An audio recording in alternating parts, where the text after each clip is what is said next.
Search my heart, search my soul. Yehowa mau matakono makafundia na Yesu Kristo pon kome ala ba owila ga jumya pa jiumo po owila jumya po lubo mo po owila po ba de ndega le mya pa jima to vona to maha Yehowa ye de kuku na bana na jumya pa jiumo po eye na bana wo gbogbo kokwe na aga kasi mi antiga bobo ya me le sikame mi aga no nkume eye aga cho wunya nyila adira no view bana waga tomo apo enwuse ye de le wo nyame le egbe penkeke ha me ela benkeke sia kekela nya pelu boje na ndudu nya pe gbogbo je na ndudu sikenya wo nya agbenya ayatawo agbenya ya ne gbagbenu siokata kule onovio fagbeme aye wado nso bana watama anu agbe sike jele wo nkume agbeja je sike meta ne yomi do be mi anonai apoto bana yo sike re to yomi la bana mesia na po yo afa evide enuto mau le Yesu Kristo pon come papa me ta kononde ya ela ba wi le egbedem eye wo nya ile eya amnovio boy inde ya le gabo boyame bena watomu awon kunu gadolo pa gbazame le Yesu Kristo pon come akpe jenao bena eyira novia o bena ekpo novia ota bena edugina novia o bena beleskele du nai haine penyo po me haine aduna mesia benema pe ye po me le pe mo katani le pe no katame ma dog bada wo gboko fe wuse na didi de novio jinde le gabu boyame eye na aduji no lo po mo katani le yoyo sikere so yomita ba mi anyito eye mi awu nu siketa na yomido eye na didi na memira angbaji do a bana wa va na mi na wo ko digokwa bana wa ko mba ba mi ba gbezame le novio kata ba gbezame si o se na wo agbanya ya gbesi agbe le Yesu Kristo bon come akpono le siata le Yesu bon come amen.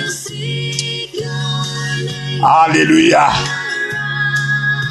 Thank you, Jesus. Thank you, Jesus. Thank you, Jesus, my Lord. Akpena o Yesu, nyafoto. Hallelujah. Glory be to the name of the Lord. Yeda akpena yewandea. Yega kafu onko. Le onukundo katata la bana. Ega famila gbagbo dome. E famila gbagbo dome.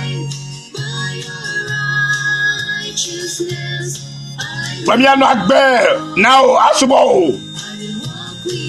Owe gala agbe dara mi agbe fo jinami. No vinyo kata mi ko agbe. Da agbe dara agbe fo re mi agbe fo oji. Le Yesu fo come. Yeho ayo mi de taru jun de tala. Eya yo awo ategola. No vinyo. Hallelujah. Hallelujah. Search my heart and search my soul. There is nothing else that I want more. Shine your lights and show your face in my life. Lord, have your way. With all my heart and all my soul, with all I am, Lord, I will follow you. Hallelujah. Praise the Lord. Hear my cry and hear my prayer. Draw me close. I know you are near, my Father. So with all my heart and all my soul, with all I am, Lord, I will follow you. You took the cross. You took my shame. Restore my life. Now I live to worship you. Without you, I am nothing. Without you, I'm nothing, Father. So with all of my heart and all my soul, with all I am, Lord, I will follow you. You took all from me to make me a free man, to make me a free lady. Oh, here I am to worship you today. Oh, my Lord, I praise your holy name.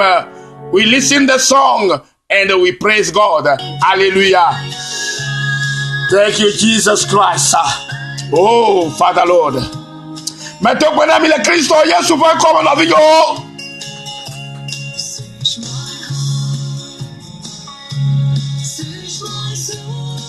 Eh ben là, ben il ne dirait pas dire me quoi là.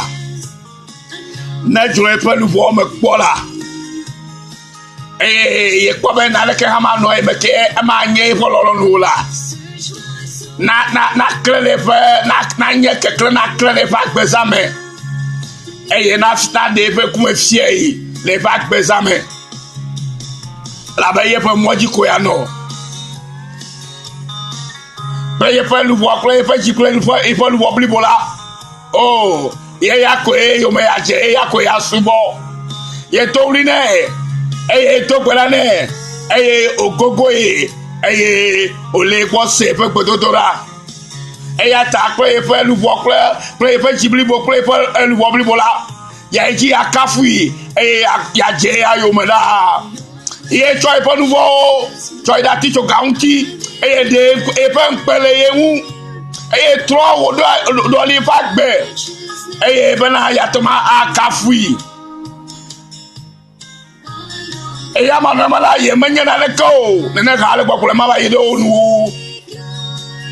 et ya ta clé pas jibil bo clé pas lu bo la ya Kafoui roi ya passé do et ya chobu ne là alléluia ta vigne oha oyo bana Kafoui roi na ba yego na glole roi na ko na jure pa ji makpo na jure pa lu bo makpo bana na le ba le sike a chitrere po lo ntima ne le la bia bana de di le va gbezame ne na fo va kpero no vinye ma u le yiro ma di we ayiro no vinye ma di we ayiro le fo ya podu akele fo ye yame e ya ta ye wo le egbe si acho no ka fo ya be le pe cheche sike wo na o tabe ya chia e chia bana nye tota era. Oh mighty God, glory be to his name. Hallelujah. Wa ka fo e pe ko tegbe Alléluia. Alléluia. Ye jona me pe ji me ko la. Ye jona me pe luwo me ko. Ye wona nu sia la me bagbe me. E yo nyona. No vie ma one yonde ya. Ma one no plonde ya. Laisse que mi gadore yo ape agbegbale agbo. E nyanyu la fe e ye gbaje sia. Na nye klo sia bana mi agacho mi apeji akoya. Et mi a fait le voir à quoi budget et mi a fait à manier kata avouvac beru mais nye bana Yehowa yo yewa no vient mais dit ma tono bana Yehowa chiao Yehowa fait un de ye nenye sia Yehowa fait un kosi de asige nya nusko ya asige ya ye fait Yehowa to ye fait ko sige alléluia nyama Yehowa le bolon le ndema be chocho wo ye fe nko pasige alléluia nya to mi nya sigo wo sikala sige ne nya ba amo ja de soa alléluia e wona Maria jemi yola e solede o dona sige na e soto eye onye ni ajogbedede ma vo bana mi akle kwenye so klasro ne ma ye ho acho mi chowo ye fe nko sige ma dan de ya loka fuemla mi aklo mi ide bibla me e mi akle nu le agbale siko yo na bena alléluia e haga ifa agbale eta me ve kuku blavo vo eto amen haga pe agbale eta ve kuku blavo eto amen Yehowa le nu fon la fima ndea yo nu fon na la fima le kavo ya me aye ma diba afisi ocho encore sikama nyoto lo la la cho encore le te mande ya e na senya sike enya le gbogbomda le Yesu fan come ale Yehowa zebot glo esi maba ale Yehowa zebot glo esi maga glo kaba Yehowa ale Yehowa zebot glo nyesi manya ale amegbetole glo nyesi oro Yehowa zebot mau musekatato eya eglonya sia alléluia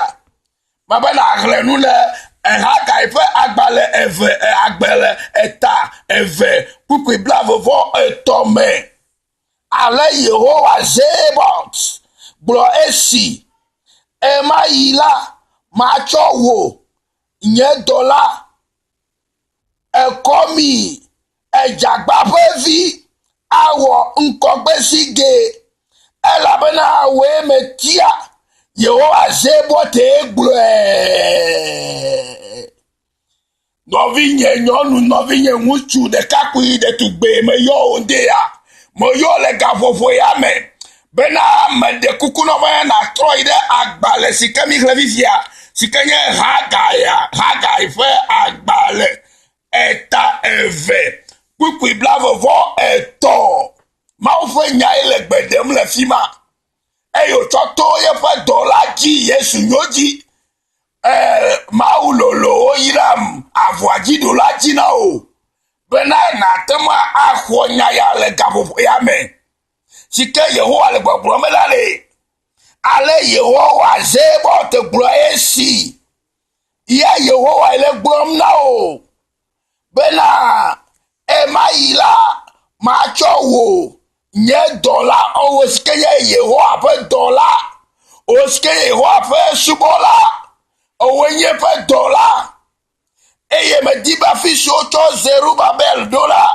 si ke nye Setiel vi la natsɔ wo ŋkɔ ɖe afi ma nagblɔ bena ale Yehowa Zebot gblɔ esi ema yi la matsɔ wò nye dɔla akuvi enukao ekɔsi ƒe vi awɔ ŋkɔgbesige elabena ewoe metia Yehowa Zebot ye gblɔe agasinye egblɔe ko ye wosinye ɖe gɔme ne ehiam. Alléluia. Madi be nɔvinyewo le xɔse me nɔvinyewo le Kristo me mianɔ se nu ya gɔme nyuie ne afi si ke Yehowa gblɔ be ye gblɔe le la eɖe ɖokui fia wo edi me nanye bena ye me gblɔe ɖeɖe ko ye wogagblɔ be Yehowa Zebot ye gblɔe egɔme egblɔe vɔ ye wosa yi ɖe gɔme be nenema wòanɔ. Praise the Lord. Yehowa tia o be nanye ye tɔ menye woe tia o ye atre miawo lɔlɔ eye wotia mi be mi nye tɔ medi be nadze si bena Yehowa tiae eye tsɔ wɔ yeƒe ŋkɔgbesige na eɖokui. Alléluia. Tsɔ wɔ yeƒe ŋkɔgesige le yeƒe alɔnu. Alléluia.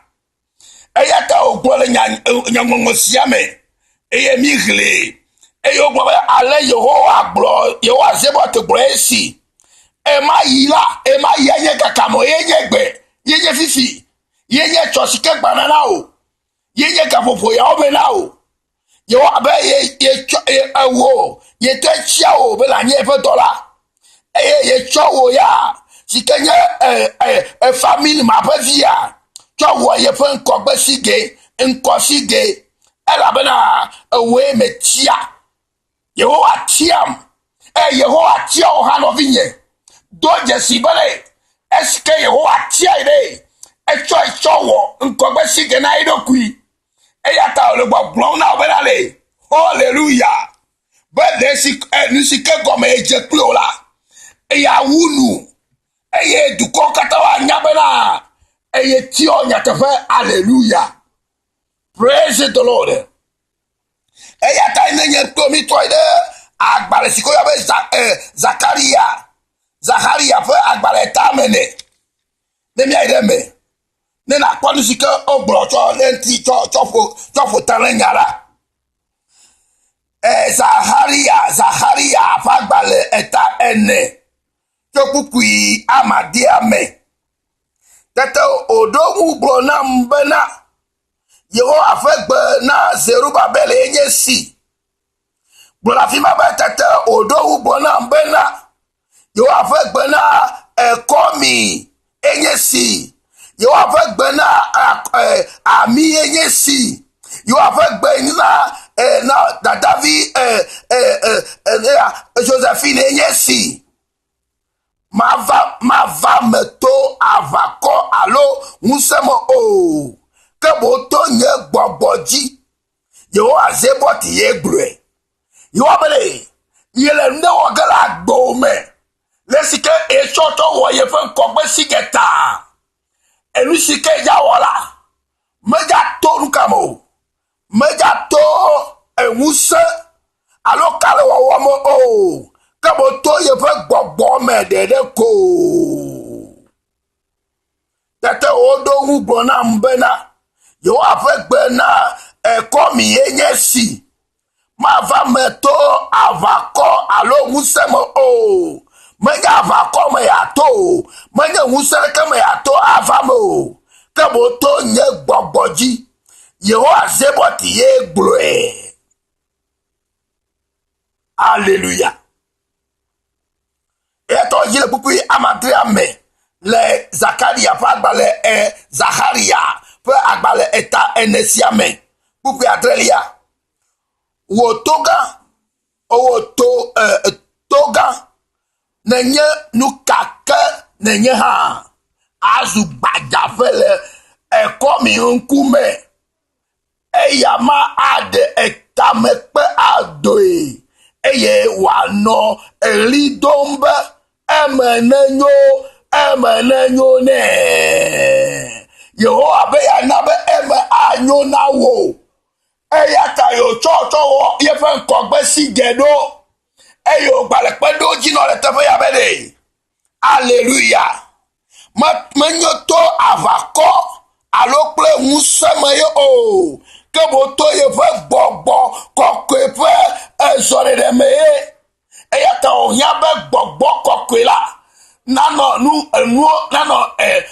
révélé mi nano do mi muse esia ebe mi anya ma ufe muse gbogbo kokwe pe ezore de sike di azo wanu la bena mi atono mi ame ne mi anokpo ma ufe dosio pe ngbe odore mi apa gbenti sike wakata wa vame rene pe konti kokola ta no vinye ele toji ka fofo ya me le gbe ya sam yewo abaye chocho wo nkogbe sige na edokui oyi o ema ele tohe na yehowa ema abale kenya hamle tohe ne mako han ne le tohe na yehowa nya bebe nya me tohe na yehowa zebaut ele sike chowo ye pen nkogbe sige ta eyo gbobenare misike wo gele na ore menye to aba ko gbogbo me o menye to ye to musere kama yo kabo to ye fa gbogbo koko e fa museme to ye fa gbogbo la jie eyata ne ye ba musere amare be do muse alo gbogbo la be do muse e wa be anotere nu la obere yes owo toga eto alo toga alo ekpega nenye nuka kake nenye hala nenye be musere gbanya musere kakake ale keke hala alo futole lentio be ye gbelentio kaka ale ha ye wa gbogbo belele le ye fa gbogbo latare oh habaibo shendere rabasheteri bobo oh mighty oh egbrela wela yes. Oh my God, hallelujah. Father, hey, oh, Jesus. Yes. Hallelujah, hallelujah. But allez, oh, nous si que bagné et à megbeto volideo, obale, azubagavele, woyavan nkume, eyama ade, etamekpe adoe, eye, wano uli dombe, emenenyo ne. Hallelujah. Eye, Yehowa pek bevanam, bena, komi yalo Zerubabel fe, asye doho, si agome ani, eye fasike aunu, ne waje sibe, Yehowa zeba te ye domde miagbo. Alléluia. Et comme la musique, wasi de gomme, le feya fe gomme jejela.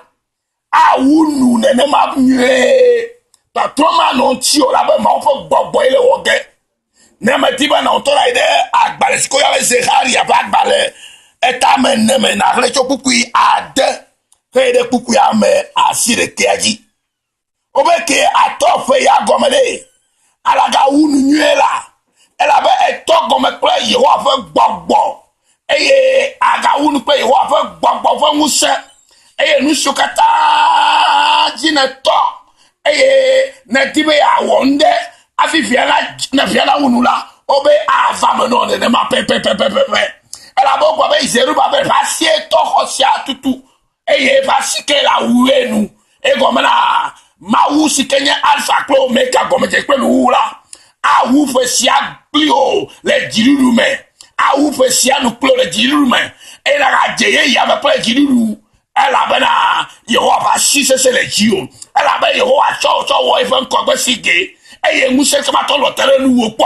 gbede o ela bena ebene nguse le kake ba le keke han la oh chibo tekemberi ya baba almighty bena atozi bagapele mi apen ko la bena afisi que mi to la afi ma atozi mi ato nu sike ko mi je ple mo fe gbogbo pe musela mo be le gbogbo la onde bena awunu le jirudu me le Yesu fe come akponu na fe sia le jirudu bibo me le Yesu fe come ma po e fe sia ponu ple jirudu nu sio comme to wa vame wa dejinam mission comme le to eye kwasio le to tutu le pesia pe comme jeje eye awe awunu nue nous sommes comme le to pe Yehowa pe gbogbo pe Yehowa pa meta popola obe awe awunu nue la bada oh Yehowa cho wo ye fe nko pe sige na dokui